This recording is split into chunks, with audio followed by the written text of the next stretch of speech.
Bonjour à tous, je vous retrouve aujourd'hui pour une nouvelle mini vidéo et cette mini vidéo sera dédiée à la présentation de la Value Stream Mapping, donc un type de cartographie, une des cartographies les plus intéressantes pour nos études d'amélioration de la performance.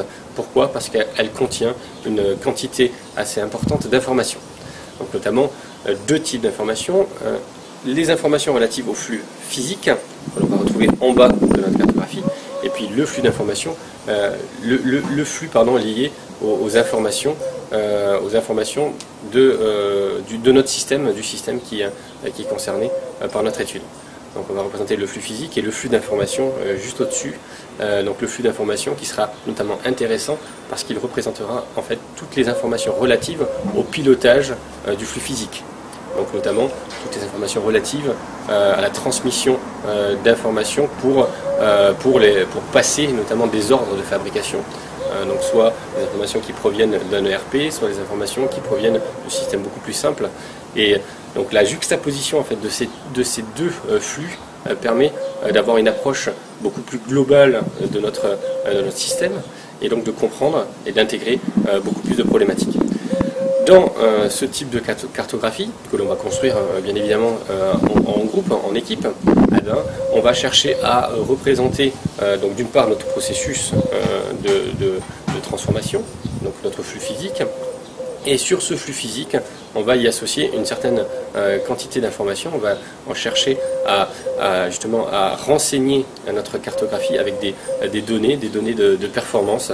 Par exemple, on va indiquer l'ensemble des temps de cycle de nos différentes étapes de transformation, de production.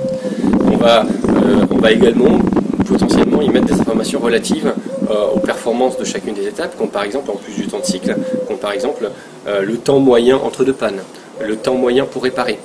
Toutes ces informations qui vont nous permettre de faire une photo de la performance, d'une part de la performance de chacune des étapes, et puis donc d'autre part de la performance globale. On va pouvoir également renseigner des informations plus globales, hein, donc des indicateurs de processus, comme le lead time, le temps, le délai d'exécution du processus. Donc une information qui sera intéressante de renseigner sur ce document-là, qui va nous suivre notamment depuis la phase mesurée jusqu'à la phase améliorée, puisqu'on va faire une photo de la situation initiale, hein, c'est l'intérêt de la cartographie, et puis on fera une photo de la situation améliorée avec notamment toutes les idées d'amélioration qui seront renseignées sur ce document-là. On va également, sur cette cartographie, représenter les étapes à valeur ajoutée et les étapes à non valeur ajoutée. L'idée étant de connaître justement ce ratio, temps passé à créer de la valeur sur temps global, et c'est ce qui permet de se rendre compte de la performance de notre système.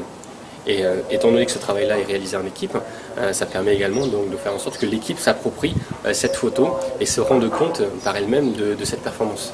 Et donc du coup, l'équipe sera d'autant plus impliquée qu'elle aura partagé cette même vision de la situation initiale. Donc c'est un travail qui se réalise en groupe, tout simplement tout d'abord avec des post-it. Cela nécessite forcément, encore une fois, d'aller sur le terrain, hein, d'aller voir, d'avoir une démarche Gemba pour aller voir sur le terrain quelles sont les réelles étapes du processus. Et contrairement à ce qu'on a l'habitude de me dire lors de je présente en fait cette outil-là, je l'utilise en équipe, souvent on me dit mais cette photo elle est déjà faite sur tous les documents de qualité que l'on peut avoir, où on décrit déjà de par les exigences de certaines normes, de certaines certifications ISO, où on décrit l'ensemble de ces processus. Ben non, là toute la valeur de la réalisation de ce type de cartographie va résider sur le fait que ça va être la photo de la situation réelle. Notamment, on va pouvoir mettre en évidence notamment des étapes du process qui ne sont pas forcément décrites dans les spécifications, dans les procédures. Et c'est toute la valeur du travail de cartographie, et notamment avec cette cartographie qui est la VSM.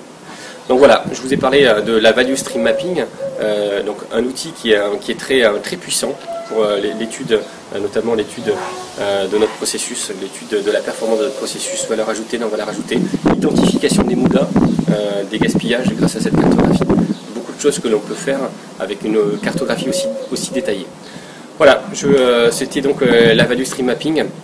Je vous donne rendez-vous pour une nouvelle mini vidéo très prochainement, et donc à très bientôt. Au revoir.